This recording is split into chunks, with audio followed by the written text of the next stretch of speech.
I'm somewhat ashamed to admit that I have never done a proper deep dive into the music of Frank Sinatra.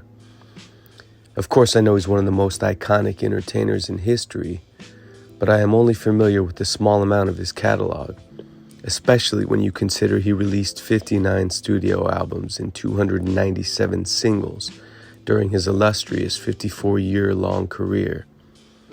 But the good thing about music is that if you're hearing it for the first time, it's new. What a great reason to keep on being alive. Sometimes the music you need to hear most won't find you until you are ready to hear it. It's been a little while since I went out with the intention to tell the story of a night. The holiday season has been good to me and brought me some nice gigs for which I am truly grateful. On Monday, December 12th, I looked at my phone and learned that it was Sinatra night. Sinatra Night is an annual tradition that has been going for 32 years, which takes place at the Room in Hollywood.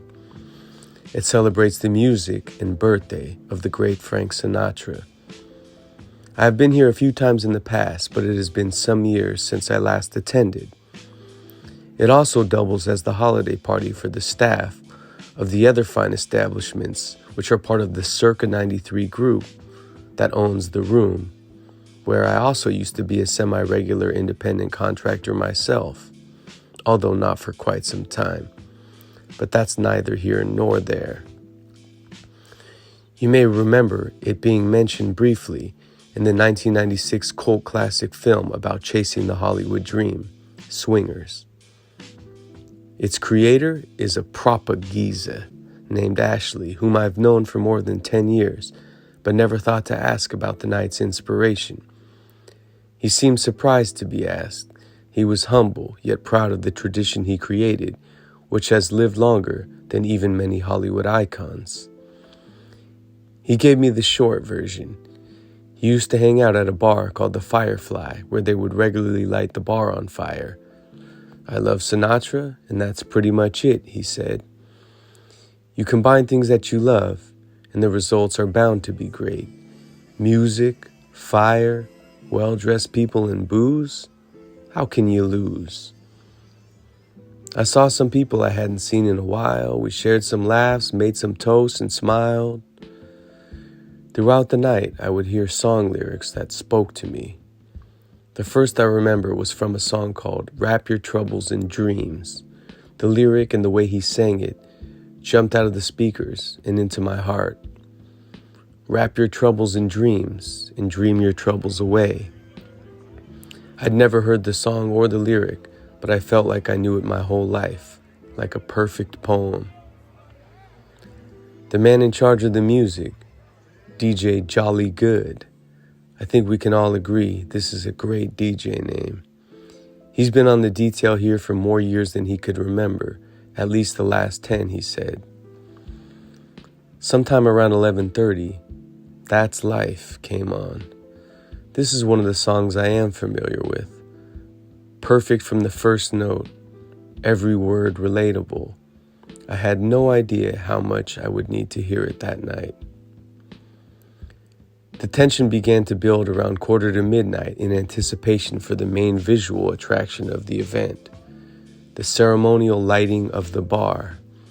Such a simple yet powerful tribute, truly worthy of an immortal man, a man who lives forever through his music and those who listen to it.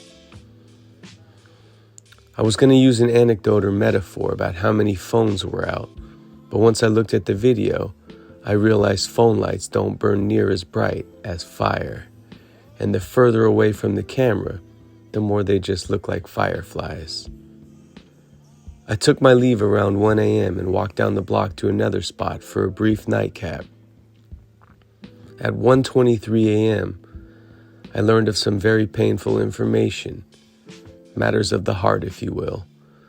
No need to go into detail, as it doesn't really change the story. I needed to go home and be alone.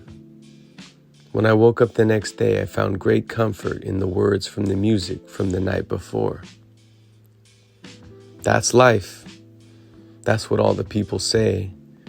You're riding high in April, shot down in May. But I know I'm going to change that tune when I'm back on top in June. I said, that's life.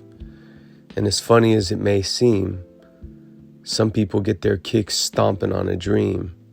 But I don't let it get me down, because this fine old world keeps spinning around. I've been a puppet, a pauper, a pirate, a poet, a pawn and a king. I've been up and down and over and out, and I know one thing. Each time I find myself flat on my face, I pick myself up and get back in the race. That's life. I tell you, I can't deny it. I thought of quitting, baby, but my heart, it just ain't gonna buy it. And if I didn't think it was worth one single try, I'd jump right on a big bird and then I'd fly. That's life, and I can't deny it. Many times I thought of cutting out, but my heart won't buy it. But if there's nothing shaking coming this here July, I'm gonna roll myself up in a big ball and die. Sometimes you get down, but you know you can always be back up again. That's life. My.